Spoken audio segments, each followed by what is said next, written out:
నల్గొండ జిల్లాలో ఒక లిల్లీపుట్ నాయకుడు తన గురించి మాట్లాడుతున్నారని ఎమ్మెల్సీ కవిత తీవ్ర వ్యాఖ్యలు చేశారు. కేసీఆర్ దగ్గర ఉన్న సమాచారాన్ని లీక్ చేసిందెవరు అని ప్రశ్నించారు.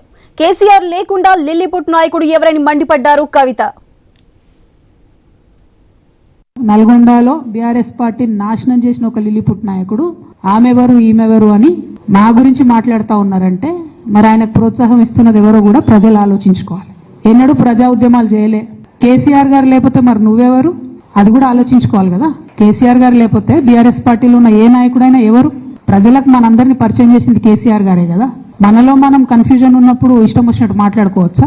ఈ లిల్లీపుట్ నాయకుడు మాట్లాడంగానే ఇంకో చిన్న పిల్లగాడు నిన్నగాక మొన్న మా పార్టీలోకి వచ్చిన వాళ్ళు కూడా ఎటుపడతట్టు మాట్లాడు.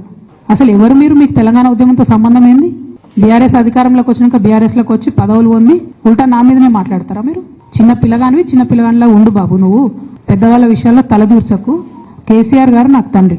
వారికి నేను అంతరంగికంగా రాసినటువంటి ఉత్తరాన్ని బయటపెట్టి మొత్తం పార్టీలో జరుగుతున్న అంశాలన్నీ బహిర్గతం చేసింది ఎవరు? ఆ అంశాలన్నీ బహిర్గతం చేసి నన్ను మాట్లాడడానికి ఫోర్స్ చేసి ఇప్పుడు మళ్ళీ దాని చుట్టూ ఇట్లాంటి డ్రామాలు ఆడుతున్నటువంటి వాళ్ళు ఎవరు? బీఆర్ఎస్ పార్టీకి సంబంధం లేనటువంటి వ్యక్తి చేత మన పార్టీ నాయకులే ఊతమిచ్చి నా మీద వ్యాఖ్యలు చేయించారనడానికి నా దగ్గర వందలాది ఆధారాలు ఉన్నాయి.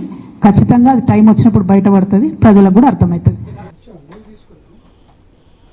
ఇంటి బిడ్డపై వ్యాఖ్యలు చేస్తే బీఆర్ఎస్ సోదరులు మాట్లాడలేదని తెలిపారు. నల్గొండలో ఆయన సీటు తప్ప మిగిలిన సీట్ల ఓటమికి కారణమైన లిల్లీపుట్ నాయకుడు తనపై మాట్లాడుతున్నారని కవిత ఆరోపించారు.